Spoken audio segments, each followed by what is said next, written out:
Hello, cuties and மக்களே, how are you? Welcome to Kadai with Appu. நான் சரஸ்வதி. இது நம்ம டார்லிங் அப்பு குட்டி. Hi, I love you. எல்லாரும் எப்படி இருக்கீங்க? அப்பு, அன்னைக்கு நம்ம அது பண்ணோமே, அந்த வேலையை முடிச்சுட்டியா? அப்புறம் இந்த டப்பாலேருந்து அந்த டப்பாக்கு நம்ம எடுத்து போட்டோம், அந்த டப்பாவெல்லாம் ஒழுங்காக எடுத்து வச்சியா? வர நான் சொல்கிறது எதையுமே நீ கேட்க மாட்டேங்கிற.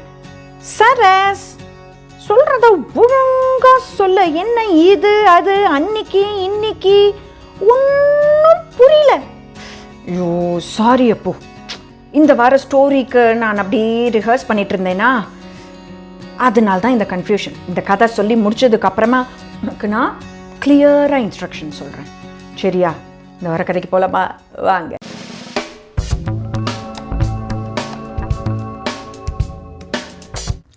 மேகநாதபுரம் அப்படின்னு ஒரு கிங்டம் இருந்துச்சு. அங்கே மேகநாதன் அப்படின்னு ஒரு ராஜா. மேகநாதன் ரொம்ப சூப்பர் ராஜா, வெரி கைண்ட் ஹார்ட்டட். ஆனால் எதையுமே தெளிவாக சொல்ல மாட்டார். நான் இப்போ இவன்ட்ட சொன்னேன் பார்த்தீங்களா, இங்கே கொண்டு வா அங்கே கொண்டு வா, இந்த டப்பா அந்த டப்பான்னு, இதே மாதிரி தான் இன்ஸ்ட்ரக்ஷன் இருக்கும். அன்றைக்கி நம்ம அந்த மீட்டிங் வச்சோம் இல்லையா, அந்த மீட்டிங்கில் நம்ம சில முக்கியமான டெசிஷன்ஸ் எல்லாம் எடுத்தோம். அது எல்லாத்தையும் நம்ம இன்றைக்கி எப்படி பண்ண போகிறோம்? என்னைக்கு மீட்டிங், தினம் தான் ராஜாக்கு மீட்டிங் இருக்கும்.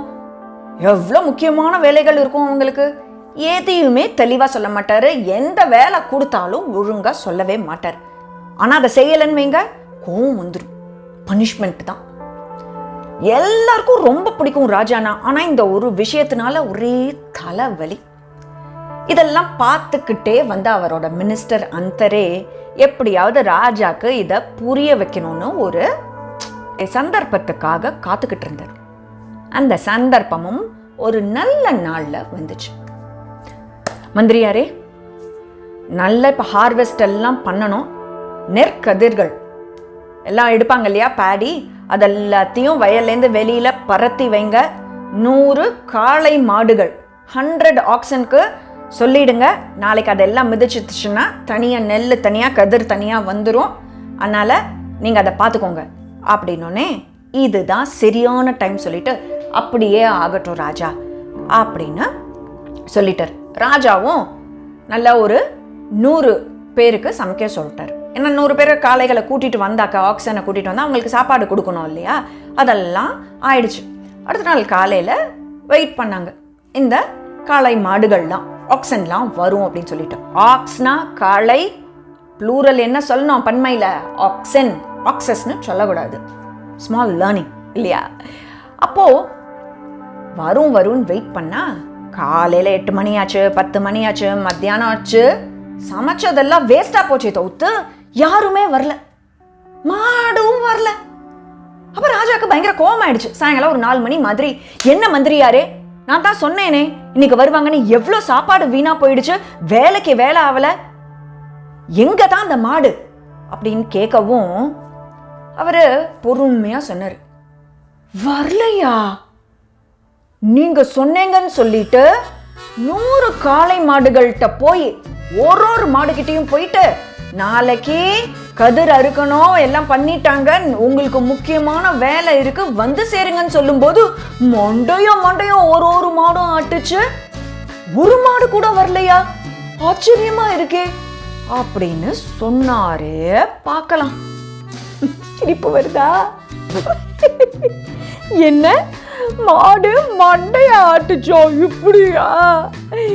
பைத்தியம். இப்ப இந்த ராஜாக்கு புரிஞ்சிருக்கும் நினைக்கிறேன். ராஜாக்கு இதை கேட்ட விட்டு ஷாக்கு. என்னையா சொல்றீரு? காளை மாடு கிட்ட சொன்னீங்களா? அதுக்கு எப்படி புரியும்? நீங்க போய் அதோட ஓனர் கிட்டனா சொல்லணும். யார் காளை மாடு வச்சிருக்காங்களோ அவங்கள்ட்ட நானே சொல்லணும். அப்பதானே அவங்க கூட்டிட்டு வருவாங்கன்னு. ராஜா நல்லா யோசிச்சுங்க. நீங்க என்ன ஆர்டர் கொடுத்தீங்க? காளை மாடு கிட்ட போய் சொல்லும் அப்படின்னு தானே சொன்னீங்க. அந்த ஓனர்கிட்ட போய் சொல்லும் நான் சொன்னேங்க. நீங்க ஒழுங்காவே இன்ஸ்ட்ரக்ஷன் கொடுக்கல, ஆர்டர் கொடுக்கல. நீங்க காளை மாடு கிட்ட சொல்லு அப்படின்னீங்க, நான் போய் சொல்லிட்டேன். இப்ப வரலன்னா ஏன் தப்பா அப்படின்னு பாவமா கேட்கும் போதுதான் புத்தியில உரைச்சது இந்த மேகநாதன் ராஜாக்கு. ஐயோ, உங்களுக்கு தெரியும்னு நினைச்சு தானே சொன்னேன் அப்படிங்கும்போது இதுதான் கரெக்டான சான்ஸ்ன்னு அந்த அந்தரே மினிஸ்டர் சொன்னாரு, ராஜா நீங்க சொல்றது எல்லாம் நல்ல விஷயம்தான் நீங்க சொல்றீங்க, தெளிவா புரியுற மாதிரி சொல்லணும். அன்னைக்கு இதை பண்ணோமே, ஏன் இந்த வேலையை பண்ணல, அந்த கருவூல தப்பாரு, இந்த ஊருக்கு போ, அங்க இங்கன்னே பேசிட்டு இருந்தா எங்களுக்கு நீங்க என்ன பேசுறீங்கன்னே புரியல. நாங்க வேலையை புரியாம முழிச்சுக்கிட்டு இருந்தோம்னா செய்யலன்னு வேற எங்களுக்கு பனிஷ்மெண்ட் தரேங்க. எவ்வளோ கஷ்டமா இருக்கு தெரியுமா? இதை புரிய வைக்கணும் அப்படிங்கிறதுக்காக தான் நான் இதை பண்ண வேண்டியதாயிடுச்சு. என்னை மன்னிச்சிடுங்க, நாளைக்கு கண்டிப்பா இந்த வேலையை நான் முடிச்சு கொடுத்துடுறேன் அப்படின்னு மெதுவா சொல்ல விட்டு தனக்கும் தான் பண்ற தப்பு புரிஞ்சுச்சான் இந்த மேகநாதன் ராஜாக்கு. ஐயோ, இது தெரியவே இல்லையே, நான் ரியலைஸே பண்ணலப்பா, நல்ல வேலையா நீ சொன்ன, நான் இனிமே என்ன வந்தாலும் கிளியர் இன்ஸ்ட்ரக்ஷன் கொடுக்குறேன் போதுமா அப்படின்னு தன்னை மாத்திக்கிட்டாராம் அந்த ராஜா. நீங்க எப்படி?